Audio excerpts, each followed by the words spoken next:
Hey everyone, welcome to the Garage Grit Live number 8. This is part 2 of our 3-part live stream series breaking down the most recent published podcast, episode 17, and it was from interviews to integration, building strong teams into your auto repair shop. So if you're catching this live, let us know that you're watching and from what shop you're watching. And if you missed part 1, go back to last Tuesday and watch live 70001. I think actually it was just 2 zeros, yeah. And we tackled the hiring red flags on how to avoid bringing on the wrong person into your shop. All right. Now, just as a reminder, I'm Brad Herlock, the owner, one of the principals at AA Shop Marketing. I am not a repair shop coach. I am a repair shop marketer. And the goal behind this podcast is to help, and this live stream is real simple. We're just trying to help as many shops as possible to grow, to evolve, and succeed.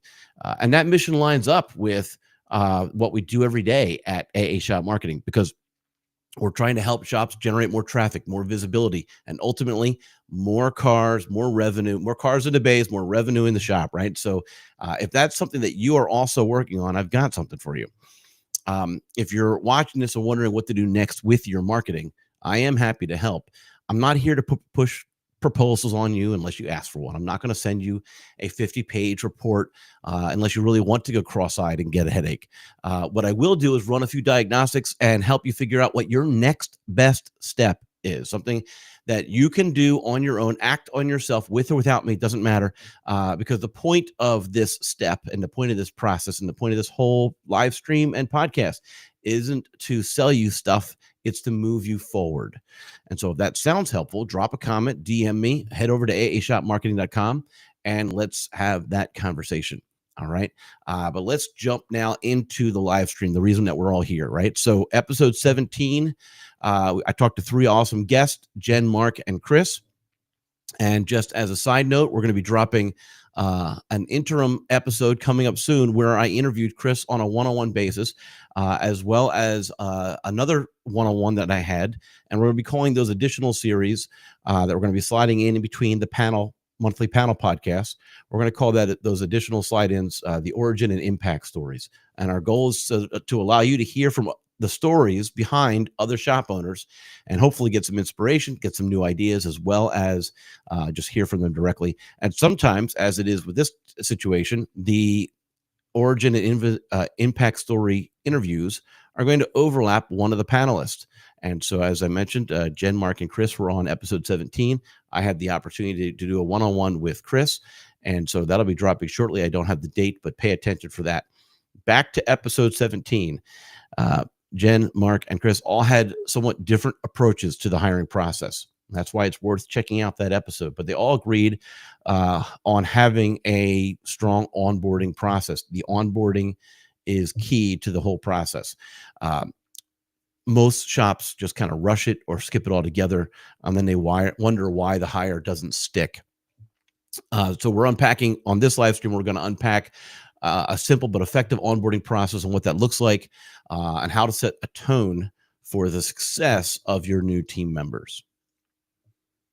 All right, so onboarding. Why is it missed? Why is it skipped? And it's probably because they don't have a formal framework in place. They don't have a formal onboarding process or established onboarding process. It's just kind of wing it. But you hire someone, they show up, you toss them in a bay, and good luck, right? So that approach might work sometimes if you get lucky, but more often than not, it's going to lead to some confusion, misunderstanding, at least some friction, disappointment, and other challenges that you're going to have to kind of overcome. In the podcast episode 17, Chris pointed out how onboarding gives new hires clarity. And when someone knows exactly what is expected and where things are physically and culturally, then they feel like they're a part of the team more rapidly. And so Jen talked about how onboarding is a chance to reinforce the shop values, not just your processes. And if you don't intentionally do that, you're going to risk undoing everything that you built, right? So if they're just pushing out, turning the cars as fast as they can, as opposed to making sure that they're done right the first time, obviously that could be a problem. And if they're trying to shortcut or shortchange minimize the repairs that are being done to the car. That actually also might wreck the reputation that you've been building. So make sure it matches and aligns with your shop's values. So I'm curious. Again, my impression is that most shops wing it. A lot of shops are just kind of, they don't actually have an established framework. So number one, do you have a structure to your onboarding process? And then number two, is it written down? Is it duplicatable, or is it more of a figure it out for each person as you go? So I'd love to hear from you. And it's okay to have the figure out if you go, if it's been working for you, I suppose, but why don't you share that? Why don't you share what you do and why it works for you? So please respond in the chat for that. All right. Let's talk about what the onboarding process should include. Now, if we're going to have that written piece of document, right, I'm not recommending some 75-page manual that the HR departments somewhere probably have, but you do need a plan. And so I think a shorter document is actually more effective, because if it's so long, then nobody actually even ever bothers to go into it or look at it. But if it's concise and clear, it'll be an easy resource to slide out and slide back in the folder when it's time. So some time ago, I was responsible for the employee document that the employees had to sign. And I noticed early on in the process that nobody was reading these. They were just putting their name on the final page. And so I started to slip in things in there that were just made me laugh, that didn't have any consequence or weight bearing or any obligations. I just wanted to see if people were reading them. And after, I don't know, 5 to 10 years of doing that, nobody had read them. And nobody had commented that they were allowed to drink in the office on their birthday. Nobody had taken me up on it. Nobody had tried it. Nobody had read it. Right. So anyway, I don't recommend that as a policy, but it goes to show, and one example of how shorter is easier for you to use. And then if you do have something that you sign like Chris does, and you can hear about that again in episode 17, he goes into great detail about how he has something that they assign, like a creed. And again, if it's too long, people just skip over it. But if it's short and concise and to the point, they get the point, and they will possibly agree to it and make sure that they're aligned with you. All right. So what should your onboarding include? On day one, you should do a walkthrough, shop layout, safety policies, intro to the team. But this step can be almost skipped or minimized if you have an interview process where it includes the entire team. So Mark had he allows some of his team to meet with the individual. So there's an advanced forward, and I believe Chris actually had an extensive team interview process. And so he was even commenting about how on day one they're already part of the team. It's not a okay, where do I start? It's a hey Frank, how you doing? Right? Because they already know him. So your expectations need to be clearly outlined. How your shop communicates, how the tickets flow, the daily rhythm, the job clarity needs to be there. What it looks like in the first 7 to 30, 90 days, scheduling and those types of things, and also performance as far as part of that job clarity, what you're expecting to them, and because that way there's no surprises. And also throw in there checkpoints. Maybe it's 1 week, maybe it's 30-day. Have those conversations to check in with them. My notes here say something about course correcting, but maybe that's necessary. But let's just back up and say, let's just check in. How are things going from your perspective, Mr. Employee? Mark mentioned how bringing someone on without setting those expectations will often backfire. And that's not the person who's being hired's fault, right? That's our fault for not setting those expectations up front with them. So onboarding doesn't just help the new person; it protects your team from absorbing that confusion and that possible friction.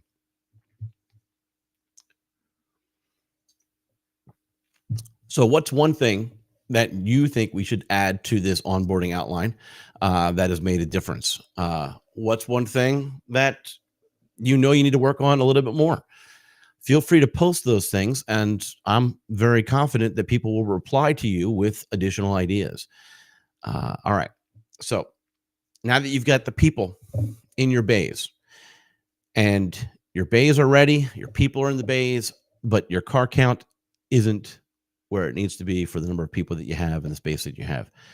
So head over to aashopmarketing.com or just DM me or message me here.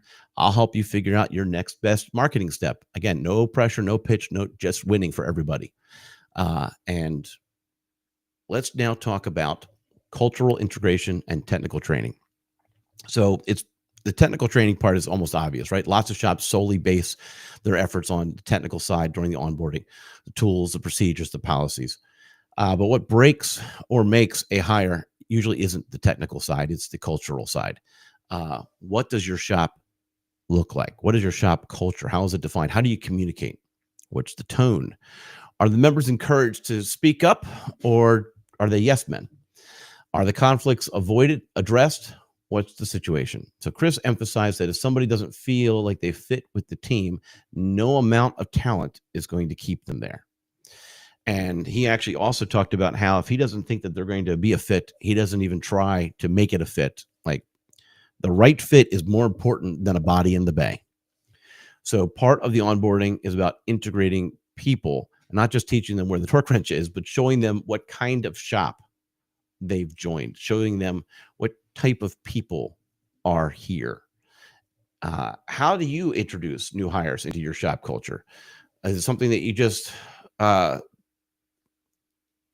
is there a framework that you facilitate that, or is it just kind of like, here you go and allow it to absorb, or do you allow your team to actually make that happen for you? I'd love to hear from you guys on that. All right. In summary, a good hire without onboarding is an even bigger risk. Clarity beats speed, especially for the first 30 days. Technical onboarding is important, but culture wins long term. And next week, next Tuesday, live number 9, we're going to wrap up this series with part 3 on how to handle the firing the right way without blowing up your shop culture. And be sure to listen to the Garage Grit podcast, episode 17. Again, from interviews to integration, building strong teams in auto repair. Now streaming on Spotify, Apple, and YouTube. And as I mentioned, we're going to be launching a few new types of content within the Garage Grit podcast platform and project called the Origin and Impact Stories. And I don't have a date for you to write down to when to go look. But if you actually click like or subscribe, then you'll be notified. And so let's make that happen. Until then, I will see you again next Tuesday.